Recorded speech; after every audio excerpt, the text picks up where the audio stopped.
Source Force Podcast. The Source Force Podcast. The Source Force Podcast. The Source Force Podcast. The Source Force. Martin Anderson, welcome to the Source Force podcast. Thank you. You're currently the co-founder and the CEO of Lemon Call Centre. I am, yes. But where did it all begin?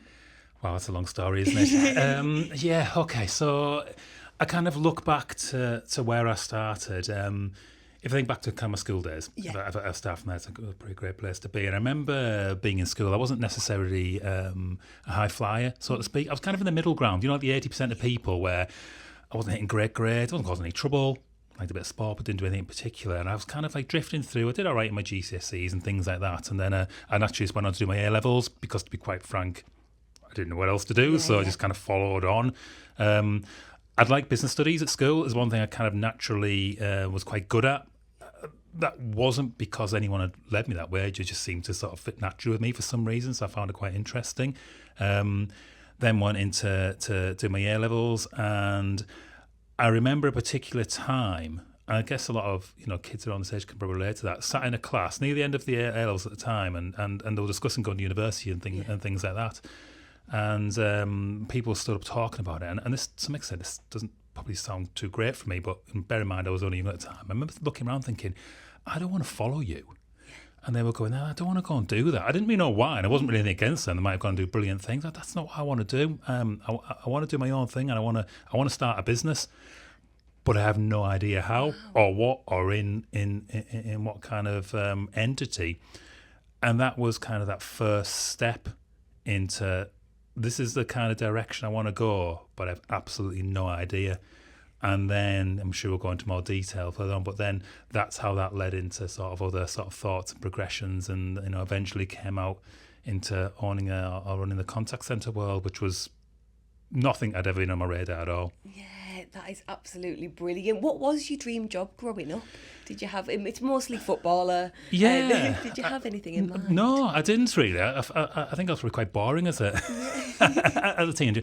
I just, from that probably age of maybe 14, 15, around that age, I wanted to own a business. What influenced me back in the day, and this is going back to sort of the 90s, I guess. This is kind of like sort of pre-Dragon's Den, or when just prior to sort of entrepreneurship and Tony Blair kind of making that a thing. I was really... I liked reading, which was probably a benefit. It's one of the good things my parents taught me that always to read. So I like reading. I started reading some business books, and I particularly read Richard Branson's Losing My Virginity back then, about how he started his business and his ups and downs and all that kind of thing. And to be fair, he's the guy who influenced me. I know it sounds a bit grand, but he did. I remember a particular part of his book where he talks about buying Necker Island, and that fascinated me. And I think as a child, I always just thought, my God, you can buy an island? That is possible. How is that possible? And it was that intrigue that kind of led me into, well, if he can do it. And to some extent, I have said this to people recently, because I wasn't the brightest, to some extent, I didn't know my limitations, if that made sense. Yes. I didn't think I couldn't do it because I didn't know I couldn't do it. So I just kind of thought, if he can do it, I don't know, maybe you can do it. And that kind of led me into it. So that business was probably my dream job from that age. No, that is brilliant, because there's a lot of people out there that read books, but actually taking it on board is a different thing, isn't it? Yeah. And you seem to have done that. It's getting those kind of inspirations and mentors, and that's why I think reading, and I know I have to judge myself, and getting to read is really hard, but I would encourage, and I think one thing these days, going sort of back into how I look now, that self-development you can get, and it doesn't have to be physically reading a book. I enjoy that. It can be podcasts, it can be listening to different audiobooks. Audiobooks are fantastic, so you can get different avenues of getting that inspiration, that knowledge. No, that's absolutely brilliant. So going back to the start of Lemon, how did you found that company, and what gap in the market did you see? Sure, that others didn't? I particularly remember a moment before we started the company. I was actually over at Tees Barrage, sat over there with a friend at the time, going, I want to start a business, but I have no idea or what. And one thing I've never been, I hate the term gap in the market personally. I've never been fond of that, because you don't have to find a gap in the market. If you and I want to set a company making water bottles now, we can do it. It's just we can bring something new and fresh to it, or a different brand or design. I don't think people have to worry too much about reinvent or inventing something new. I think see time and time again that's not the case with many different things, soft drinks, whatever it might be. For me, once I'd left doing my A-levels, I actually then got, because I didn't go down the university route, like I mentioned, I got an apprenticeship with a company called Comcast at the time. Okay, yeah. Comcast now essentially Virgin Media, but back in the day in the 90s, it started a franchise here on Teesside. And I was fortunate because it was a really good time. It was the dot-com boom at the time. I suppose a bit like the AI boom now, to be fair. There's a lot of money being thrown into it. It was a fabulous place to work. It was a fabulous company. And I had a lot of really good mentors at that company at the time. Anyhow, I worked in there and I worked my way up into what was classed as a network control centre. Okay. So basically for that job, I worked 24/7, worked shifts, answered the calls, monitored systems and alarms and sent engineers out to fix things. And I worked my way quite fast up to that because a lot of people obviously were also moving on to get high-paid jobs somewhere else. That was a good opportunity for me. So when I met Leslie, the co-founder, my wife now, and she'd worked in nurse kind of fall-down alarms, kind of response systems, etc. And we just basically said, we don't really know anything else. What we know is answering calls, dealing with people, sending engineers out and doing them things. So I wonder if we could do that for other people. And it was just purely based on, it was almost our lack of other skill set. So we just took what we knew, thought we'll try to make a business out of it. That is amazing, just utilising what you're already good at and you do day in, day out. Yeah, and it wasn't even the fact, when we first started, we wanted to target sort of really small businesses. We did some mail, back in the send mail shots out and things like that, because we thought small businesses would need our service and we'll help them. And that was, we got it completely wrong. You know, first decision we made completely wrong. They weren't interested because they didn't want to spend the money. But then we got a couple of sort of medium or larger companies came back to us and were interested, and it kind of took on from there. No, that's brilliant. So we've just touched on it a little bit there with sending the emails out. But what were some of the biggest challenges that you faced in getting the business off the ground? It would have been marketing, I guess. You know, I look back and what a lot of businesses do, and a lot of people do, young or old, when they start a business, they're particularly good at something and they enjoy doing it per se, or it's their skill, and they start a business doing that thing, as we kind of did, because that's all we knew, we did that. But what I think a lot of businesses fail to, or business owners, entrepreneurs really fail to grasp them until later date, unless it's their background, is sales and marketing. I think that ability to know how and where to market products and how to sell whatever your product may be is potentially more important than the product or service yourself. If you're a really good marketing salesperson, you can kind of sell sand to anyone, as the saying might go. And if you don't get that right, you tend to just be working very hard and trying to get notified on a good service. So that was a difficulty in the early days. And like any business, and probably even more so now, cash flow. You know, in a business, cash flow is king, especially as you start growing and start scaling and you start getting payroll. Getting cash in and through the business and making sure you can pay those bills is hard. And I remember moments, as a lot of people business will be, where you being sat there or driving home and think, I don't know how I got home because I really don't know how I'm going to make payroll tomorrow. I have no idea how I'm going to pay people, and those kind of stresses and strains are part of the learning. Definitely. I think that's a massive challenge of owning your own business. Just that sort of risk that you're taking. You know, it's not just for you, it's all the people that are dependent on you as well. Yeah, it is. And I think that naivety of youth helps, because I probably didn't appreciate that all that as much. I was just trying to fix problems or fix the next problem that's in front of me. And that's a really important part of business, I would say, actually, as well. And I think, you know, young people and old people, as they learn, you've got to be a problem solver. Yeah. You sometimes, I know this is well said, sometimes you've got to say yes to something and figure out how to do it. Like you've got to. And if you don't like solving problems and you don't see solutions around things, you'll never really progress. That's an absolute key. And sometimes it's just inherent in people to do. Yeah. But you've got to like that. That's absolutely brilliant. That's very good. Looking back now and knowing everything that you do now, would you do anything differently in starting up? I would probably, going back to a bit of my previous ones, I would be better at marketing from day one. I've been in business for 23 years, which is a long time, isn't it? It's nearly quarter of a century. And it took about 20 years, possibly COVID, to be fair, was a bit of a kicker in this, to actually think, we better really start getting good at selling this product, because like a lot of businesses, we won some really big contracts. We were working with the likes of the Co-op nationally and things like that, so another large engineering companies. The problem you have with that, though, you suddenly then get pinned into providing their service, and it stops you sort of expanding, because we were almost beholden to them. Not in a bad way, we had a great relationship and it went very well for a long time. But once COVID hit and things change, we then had to open our mind. And that really, 20 years in, I thought, right, I need to really learn marketing. I need to learn SEO. I need to learn everything. And that was a bit of a game changer. So even now, in my late 40s and 20 plus years in business, I'm learning things new, which have a dramatic effect on the performance and strategy of the business. So I suppose if I could do anything, I'd have learned that earlier. I think it's, gone faster. it's something that you could never fully learn because it's always ever changing, isn't it? It is, yes, yeah. I see on LinkedIn, it's like, this is good this week, and then next week, oh no, you've got to be doing videos instead. And it's having that fundamental understanding though, and because if I give you an example, and this is I've worked with sort of use marketing as an example. I've worked with marketing agencies before, and they've done certain things on one thing or another, and it never worked. How we want, the results were never there, and it kind of led me to believe actually that's because it doesn't work. Like the SEO, whatever it might be from a digital market perspective, it's not a good thing. It doesn't work. I'm paying a lot of money, getting nothing back. So what I found myself, I took it myself one weekend to read quite a good book on SEO, and I'm not a master, but learned the understanding of it. And I thought, I'm going to attempt to do some of this. So I went on the website, made some changes, and within a matter of weeks, our sales leads jumped up. I thought, actually, this does work. It's just I didn't know. It's my responsibility. I didn't know what good looked like, so I couldn't direct the people who were working for me to drive the results I needed. And once I kind of understood that and learnt them skills, then I was able to be a better leader. And I must admit, that we mentioned marketing, but that goes across everything. If you're working in a business perspective, or in personal life, if you're dealing with people who are specialists, that could be medical or legal or marketing or operational, you need to have an understanding of it yourself. You don't need to master it. You need to understanding so you know what good looks like in that direction. And then people also know what good looks like so they can help get a better result. That's something I probably learned when I was younger, I was a bit naive. Yeah, no, that's absolutely spot on. That is brilliant. How do you go from anyone watching now that has a small company?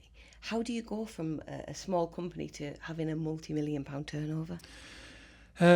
Initially, just hard work. Yeah. There's nothing to getting around that, and we have friends and people who we mentor now who are working really hard to grow their businesses. You can't get away from the 24-hour days, the 7 days a week. It's not a 9 to 5. It's not 8 hours. You'll have to work your absolute socks off to get the business off the ground. And then you'll start employing people. You have to then give away a little bit. You might micromanage early to an extent, but you have to start letting go. You can be trapped by perfection. If you want everything to be as good as you would do it, or perfect, you won't grow. You have to give a little bit, understanding that growth, you might only get 80% if you want. And then as you let the reins go, you've got to then trust. Got to get good people in recruitment when it is hard. Trust those people to take over the reins and take it from you. I kind of sometimes say to our team over the years, I've learned to an extent when I know not to be in the room. I'm better not there because that empowers them to do the job. And I need to sort of trust them to do it. And that trust is built over time.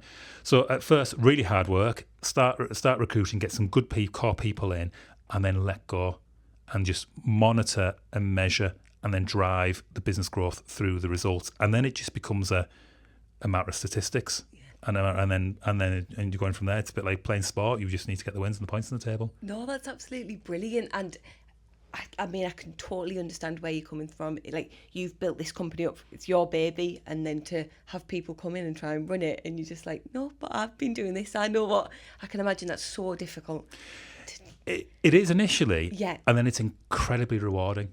When you see people who take what you initially started and look after it and grow it and water it every day as much as you did, and actually to many extent better because you brought people who have different skills, that is a really beautiful thing. You can stand back, but there is a tipping point in that. I have to say, you have to get to a certain point and then it starts to evolve. But I'm lucky enough to be in that position where I've got a fabulous team who don't need me, to be blunt. They can run the business. I'm not involved day to day, when I can help with strategy and direction. But that is so rewarding. And then as a business owner and founder, then you can see that you can reward those people as well. It's a great thing. No, that's absolutely brilliant. And would you say, I mean, I'm absolutely naive to the customer service and call centre market. Would you say it's a bit of a competitive market at the moment? Yeah, it is actually. It's difficult because even the time I've been in the last 20 years, technology and outsourcing has changed dramatically. Back probably when I started, it would have just been mainly UK outsourced. Now we're competing with the world, which because of our labour costs make it extremely difficult. In theory, we can't compete with many countries. And then what's the odd thing now is where we might say most customer service functions were outsourced, maybe South Africa or Eastern Europe. Now we've got AI playing its part in technology, potentially bringing things back to the UK because it can be just as efficient now to deliver things in the UK. So it's, what I would say technology would otherwise, you've just got to stay in the game.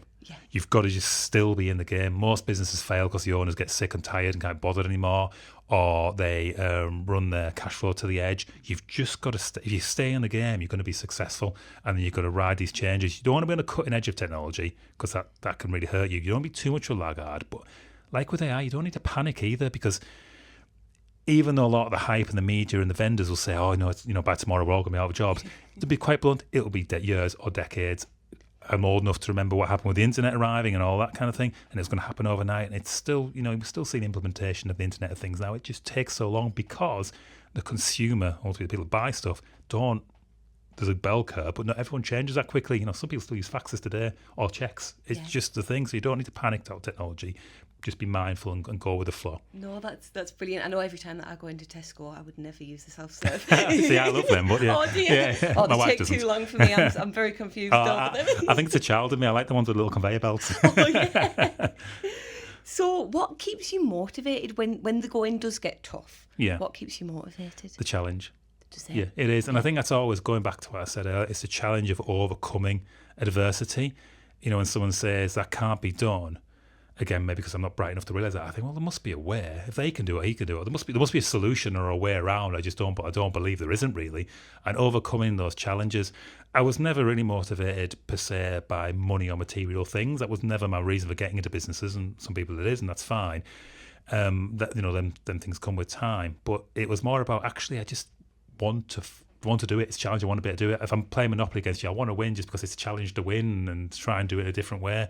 And that still motivates me today. As I said earlier on, learning about SEO, learning more about accounting and different business strategies, reading, really good business minds, and just kind of, even though I've never been to university, I'm sure I've read more books, or listened to more books in my last 5-10 years than I would have done if I had. So I've kind of got the education in the end. That is amazing, because I think the focus is on now, I'll own my own business, I'll get this brand new Range Rover, and people lose sense of the fact, oh no, you really want to find a solution or inspire people or whatever it is. And I don't, there's two sides to this, and we think about this with our children. If you like nice things, and there's nothing wrong with nice things, we encourage our children to sort of want, if they want, not forcing them, but it's the like nice thing. So this is what you want, then you realise how hard you have to work to get it. One thing I'd always give advice to kids, teenagers, especially going into college, university, or looking at a job, is sometimes you worry the focus on what the next step is. What I try to tell my children is it's not so much about the next step, it's where do you want to be in the long run? Because you need to have an understanding of what kind of life you want to live. And there's no judgment on what that might be, because we all have different aspirations and different things that we want. But what is that life that you see yourself in sort of 30, 40 years? And then if you're choosing a career or a path, you want that career or path to lead you to that life. And that's the way to do it. Because if you start thinking, I'm going to go to university and just do this and I'll see what happens, then you might get stuck doing a particular job or a career or a particular pay, whatever it might be, that doesn't give you that life you want. So you've got to start with the end in mind. That is the most critical thing. Look at where you want to be and then figure out a path to get there. But what I would also say, you don't have to have that full path figured out, because we'll iterate and change often. And that's another thing that's been probably one thing that we're really good at as a business and personal life. We change all the time. We'll make a decision. I sent my kids to 4 schools, because every single school's been a step up for them and a different path and a different direction. And I think that is beneficial in work, in life. In work, you make a decision. It doesn't work 6 months' time, or even if it does work, you want to improve it, change it. Don't feel, and that could be courses at school or whatever it might be, don't feel pressured into changing means you've made the wrong decision in the first place. I think it was Winston Churchill who said to change often is to perfect. And it really is constantly changing, involved constant. That's where you'll get you want to be. It's not a straight path. No, that is brilliant, because we do just think, that's the route that we're taking. Yeah. And if I go off it a little bit, I'm back 2 steps, but you're absolutely not. It's just a different direction, isn't it? As long as you're moving forward, again, with the end goal in mind, it could be a particular aspiration for a wage, or you want to live somewhere lovely, or you want to, this kind of house, or that kind of car, or what it might be. That's when, again, you need to think, what do I need to earn to get that, to live that life? Then you need to figure out what that might be. And that may make a change of direction. You might like something particular, but if it's not going to get you to that lifestyle in the end, or whatever that may be, then you need to consider that long term. Probably the same when you're choosing your partner as well, because you've got to be on the journey together. No, that is absolutely brilliant. And we talked about, you suggesting to your kids, what would you suggest to young entrepreneurs out there? We said about the path to the end goal and having the end in mind. Is there anything else that you'd suggest for them to succeed in the future? I think there's core skills. And one thing I'd always say with my kids and with anyone young, if you're going to go for part-time jobs and you're doing things, I would focus going to get particular part-time jobs to deliver certain core skills. So for instance, sales. You've got to have an understanding of sales if you're going to be in business. It doesn't matter how good you are. It doesn't matter how you give product or service. If you cannot sell it, it's irrelevant. It might as well rubbish. So go and get a job. Go and get a job in a car. Sell cars, second-hand cars. Do something that's really hardcore sales where you've got to speak to people. You've got to deal with them. You've got to understand. You develop your listening skills, because really sales is listening. It's problem solving again, and it's finding actually selling solutions. So someone comes to me with a particular car they want, be it I want a 5-seater, I want room for my dog, or whatever it might be. You're selling a solution. Not many people are good at that. So sales. And then I would say customer service. I would spend some time in a customer service environment, be it in a contact centre, whatever, just however period that is, where you're doing college or uni, whatever it might be, and develop speaking to people, because that often, as we see, we have a lot of young people come through our business that develops their interpersonal skills, dealing with different people from different backgrounds, etc., and dealing with people who generally, if you're calling customer service environment, you may be reporting problems, so dealing with solving problems for people. That's a brilliant thing. And the third one I would add to that, again, going back to what I've said earlier on, is I'll spend a bit of time learning marketing and in a market environment, because if you can market things and sell them and deal with people, really, what product or service you're delivering is kind of irrelevant. You can get into anything then because you can do it. And that's where, and I've seen when in recent years, we've had more approaches from businesses looking to buy or do them kind of things with the business I developed. When they come and speak to you, like investment bankers, they tend to not really be too worried about your business operations. They want to know your figures from your accounts, but what they're really interested in, I can see what you've got there. You're doing quite well at that. What I'm going to come in is and deliver your marketing and sales playbook. That's how these people get super wealthy. They learn sales and marketing, they take their knowledge and they move into different businesses or buy smaller businesses and drive them forward. So if I was talking to younger people now, they're the areas I would develop on and not worry too much about the subject matter or the actual career, the sector itself. No, that is absolutely brilliant, because I think skills are just so transferable, like you Yes, said, 100%. to whatever. And I think with young people now, I know that when I was leaving school and my friends that were having jobs, they would be too scared to pick up the phone or too scared to even book a table at a restaurant. Yeah. So it's all developing in them skills. You've really got to, and we say this in turn, you've got to get comfortable being uncomfortable, because where you're uncomfortable is where you grow. So you've got to get comfortable with that, and that's where you actually can grow and develop the skills, like you say. No, that is absolutely brilliant.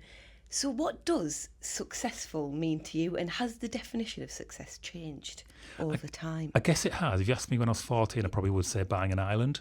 It's never a big island, but to an extent, I guess that was my kind of, that can be done. So that was a thing. And it probably has. Success, I think, in the long term, if I reflect on it, and this can apply to people at any age, to be fair, it's time. You become successful and then you become potentially wealthy or financially independent. All that really gives you is time back. And it's a time that's the precious thing, because that can be time to spend time with your loved ones, your family, as it might be, but actually can give you time to think, and it can give you time to create new ideas. The more time you get to think on even your business or your business ideas or the ideas you're doing or new ideas, etc., the more creative you can be. So time is absolutely the key thing. I remember, if I go to the extreme example, listening or reading, someone was talking about the ability to fly first class, for instance, which is an absolute luxury, right? Because we can fly A to B, and it's a fraction of the price to fly in first class. You get off at the same place. I remember someone talking about that. It's not about the nice bed necessarily, or the different food, whatever it may be. It's the time you get. You can turn up to the airport late. You can relax easy. You can get off. It's the time you get back, and that's the value you're paying for. You're not paying really for the seat. It's the time. So time really is the ability and the thing that you're aiming for in life, and you're not having to rush around. No, that is absolutely brilliant. I've never thought of that, but it's absolutely brilliant. What you talked earlier about the team that you have beneath you and bringing people in. Yeah. What do you think the biggest lessons that you've learned from being a leader? Oh, that's a good question, isn't it? I think not micromanaging people, as I said earlier. That's one that you get into. I learned that quite early, to be fair. Delegation.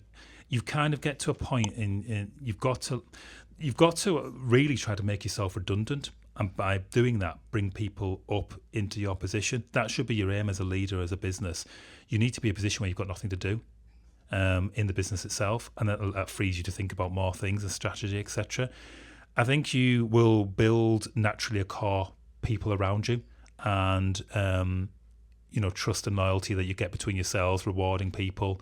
We have core values at our business, which are really just the core values of the leadership team, and things like trust and honesty. They're absolutely integral to us. And I think you've got to know when, on the flip side, when them things aren't there, you've got to know when to make those tough decisions and call things close. And that's maybe not because the person's, bad in any way. It's just sometimes it's not the right environment. Definitely, different people. definitely, yeah. What kind of legacy do you hope to leave through you as a person and through your work and your company? What I've always wanted for the business, and I've always liked, is when people have come and worked for the company, and we have a lot of people come and go, just the nature of the business we're in. Particularly, as I said earlier on, younger people coming in from college or university, and they move on to do all kinds of things. And I hope they can look back on the time that they spent with us, like you mentioned earlier on about the confidence to sort of pick up the phone and speak to people and think, actually, that helped build the person I am today. It gave me the confidence in dealing with people. I understand what hard work was. I understand about being driven and honest and kind in business. And I hope people look back on that, because I think my own career, when I look back at my time at Comcast and I look at the peers that are around me, a lot of them people shaped me and the company shaped me. And I hope that at some point we'll do that ourselves. And that's what I'd really like to create, really, from a business perspective. I guess from a personal perspective, like anything, your legacy, your children, I want to give them opportunities I didn't have, but also, when I say give, that's probably wrong. I don't want to give them to it. I want to open the doors for them to work hard, to create opportunities and take maybe what the ladders that we've taken, maybe, or steps up the ladder we've taken, to be able to take that on themselves and give them further opportunity to create something beautiful themselves that they'll enjoy doing. No, that's absolutely brilliant. That is amazing. We come on to our last question, and it's a question that we always finish on, and it is, if you could go back and give your younger self one piece of advice, what would it be? Oh God, there's so much advice. So, from a business perspective, I would say start with sales. If I was honestly being truthful, it would be. It's to learn how to be a salesman. Don't neglect that. But going back, like I said before, think about that long-term goals in your life, where you want to be, and focus on that. And everything you should do. We use the analogy of making the boat go faster, which everything we need needs to make the boat go faster, so you're driving yourself forward. But yeah, become a better salesperson. Yeah, no, that is brilliant, and thank you so much for your time today. No, thank you. Your story is very inspiring. No, thank you for your time. Thank you very much. Thank you. The Source Force. This episode, we welcome the amazing Wednesday Flowers, fresh from their recent gig at Kendal Calling Festival. Stream their latest track, I Want You, on all major music platforms. Be sure to follow the band on Instagram and TikTok at the Wednesday Flowers.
The Source Force.